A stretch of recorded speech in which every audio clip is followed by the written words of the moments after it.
에스겔서 6장 8절에서 10절 말씀 제가 봉독해 드리겠습니다. 그러나 너희가 여러 나라에 흩어질 때에 내가 너희 중에서 칼을 피하여 이방인들 중에 살아남은 자가 있게 할지라. 너희 중에서 살아남은 자가 사로잡혀 이방인들 중에 있어서 나를 기억하되 그들이 음란한 마음으로 나를 떠나고 음란한 눈으로 우상을 섬겨 나를 근심하게 한 것을 기억하고 스스로 한탄하리니 이는 그 모든 가증한 일로 악을 행하였음이라. 그때에야 그들이 나를 여호와인 줄 알리라. 내가 이런 재앙을 그들에게 내리겠다 한 말이 헛되지 아니하니라. 아멘. 할렐루야. 우리를 사랑하시는 하나님의 은혜 안에서 2022년 1월 13일 새날이 시작이 되었습니다. 새롭게 시작된 오늘은 어제보다 하나님을 더 믿고 의지함으로 하나님의 은혜에 더 깊은 자리로 나아가는 복된 날 되기를 예수님의 이름으로 축복합니다. 오늘 우리에게 주시는 하나님 말씀을 통해서 하나님의 말씀에 순종하는 것이 우리의 살 길입니다. 하나님 말씀에 순종하는 것이 우리의 살 길입니다. 이런 제목으로 하나님 말씀을 증거하겠습니다. 가나안 지역은요, 산과 언덕이 많다고 합니다. 그래서 이방인 중에서 이스라엘 하나님은 산악의 하나님이다, 산의 하나님이다 해서 그렇게 이야기한 적도 있을 만큼 가나안은 참 산이 많습니다. 그래서 이스라엘은 그 산과 언덕과 시내와 골짜기마다 산당을 세웠습니다. 산당은 이스라엘의 성전이 건축되기까지 하나님께서 잠시 허락하신 예배의 처소였어요. 하지만 이제 예루살렘의 성전이 건축된 뒤에는 그 산당 예배를 금하셨는데 이스라엘은 여전히 어떻게 해요? 그 산당을 없애지 아니하고 그곳에서 자신들이 원하는 방식으로 예배를 드렸습니다. 그래서 어떻게 보면 이들은 예루살렘에 있는 성전에서 예배를 드리기보다는 가까운 곳에 있는 산당에서 하나님의 원하신, 하나님이 정하신 방식이 아니라 자신들의 방식으로 또 자신들이 만든 하나님에게 예배를 드립니다.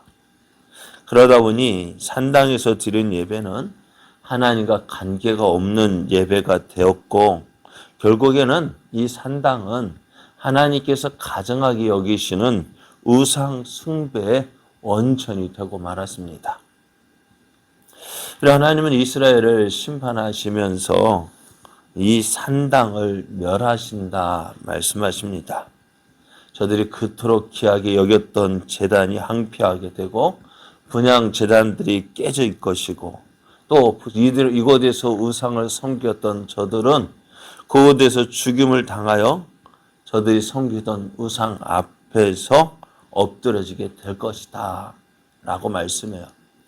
하나님께서 이렇게 말씀하시는 이유는 뭐냐? 저들이 섬겼던 우상, 그들은 저들의 섬겼던 우상들이 자신들을 지켜주고 보호해주고 또 복을 주고 잘 되게 해줄 것이라 생각을 했습니다. 그런데 그들이 믿고 의지했던 우상들이 하나도 도움이 되지 못한다는 사실을 보여줄 것이다 했습니다.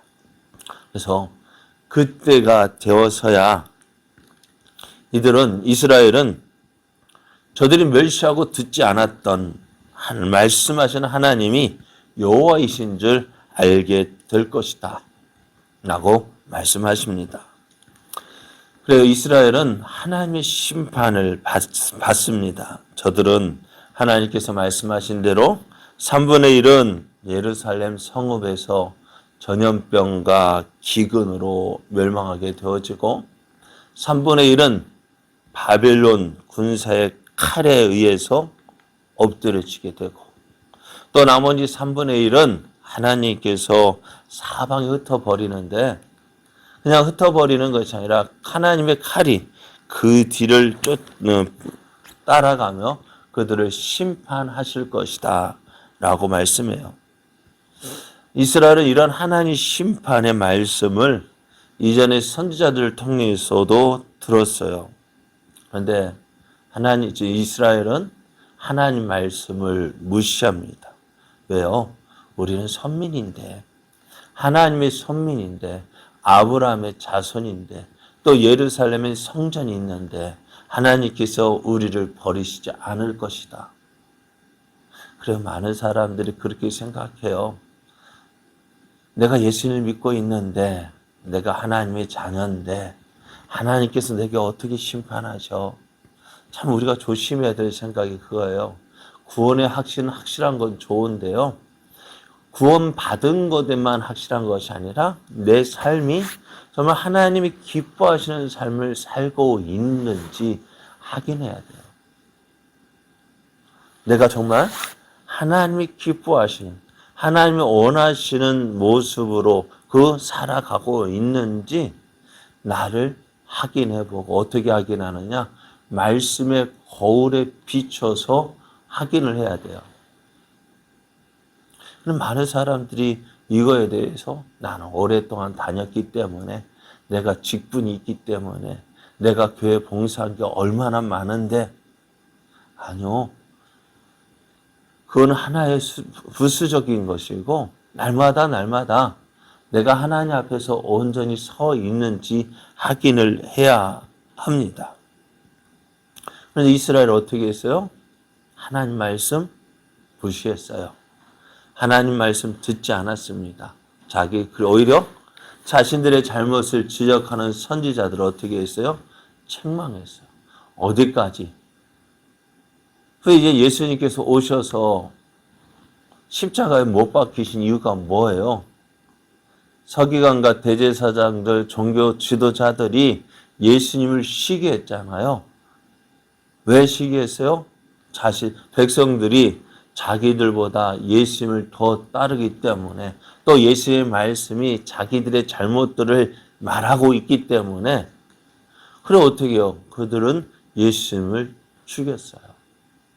우리도요, 하나님께서 우리에게 말씀하실 때에 내게 주신 말씀으로 듣고 받아들일 때에 그게 은혜가 있어요. 거기에 살 길이 있습니다. 이사야 선지자가 하나님이 참 하나님이시라는 증거들을 말씀했는데요. 그것이 뭐예요? 우상들에게 하는 말, 야, 너희가 장래의 일들을 한번 이야기해봐라.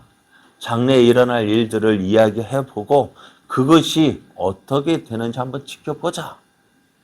너희가 말한 것이 이루어지면 너희는 살아있는 신이지만 그렇지 못하면 너희는 죽은 신이다 하시면서 하나님께서 장래의 일, 이스라엘의 심판에 대해서 말씀하셨잖아요. 하나님께서 오늘도 에스겔 선지자를 통해서 말씀하셔요.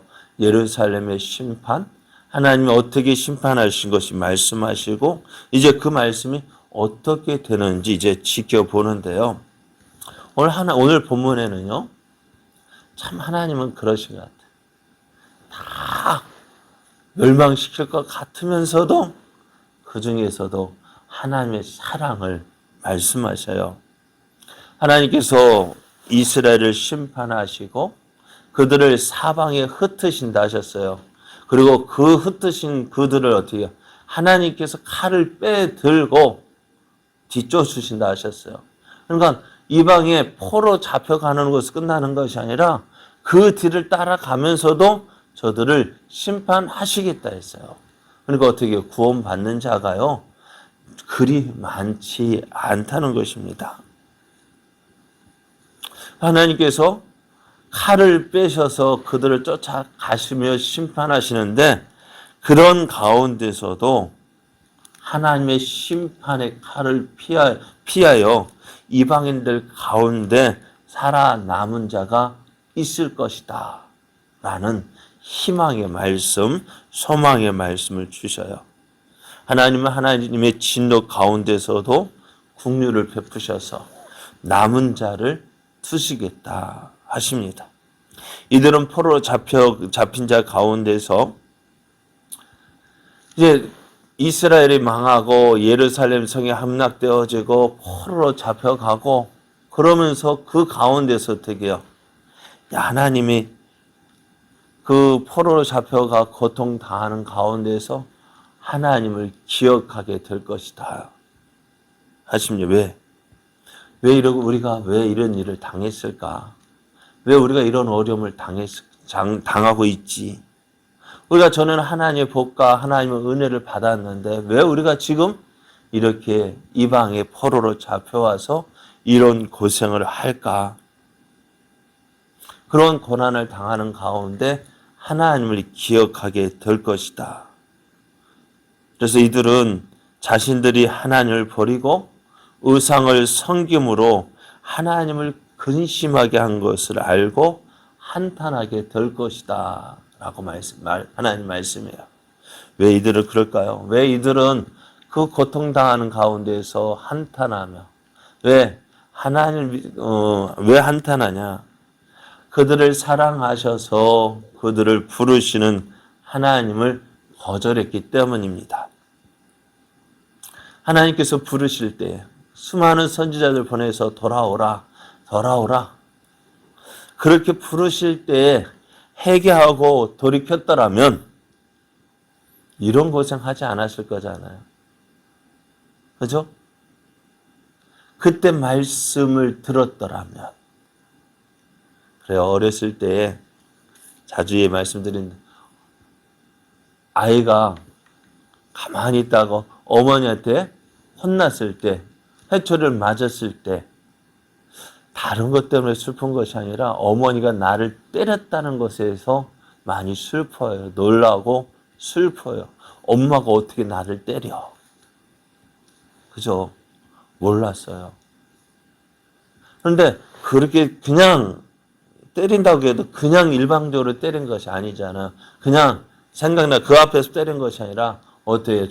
가만히 있어라. 조심해라. 말 들어라.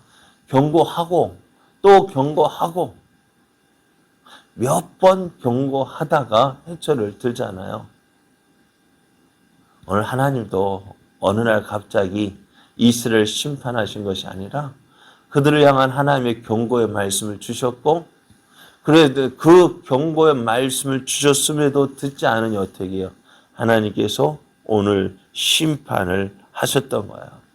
그러니까 심판할 때에 그때 하나님께서 하신 말씀을 들었더라면 이렇게 고생하지 않았을 텐데 그때 하나님 말씀을 온전히 들었더라면 이런 고생 이렇게 우리가 포로로 잡혀와서 이런 멸망을 당하고 포로로 잡혀오지 않았을 텐데 하는 후회도 하게 될 것입니다. 오늘 우리가 믿는 하나님 어떤 분이시냐? 신실하신 하나님이십니다. 약속하신 말씀대로 행하시는 분이십니다.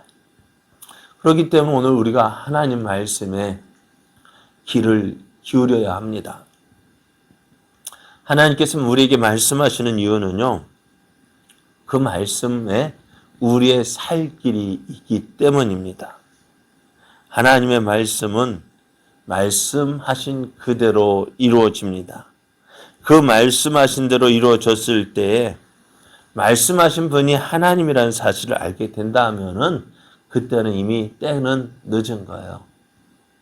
하나님 말씀은 결코 헛된 것이 없습니다. 그러니까 오늘 우리가 하나님 말씀을 들어야 하고요. 그 말씀을 믿고 그 말씀 가운데서 살아야 합니다. 그리고 말씀에 순종하며 살아야 합니다. 왜요? 이것이 우리의 살 길이기 때문에 그래요. 우리의 살 길은 어디요? 하나님 말씀에 있어요. 오늘 우리의 살 길은 하나님 말씀에 순종하는 것입니다. 그리고 어떻게 그 말씀을 듣고 순종하는 것이 우리의 살 길입니다.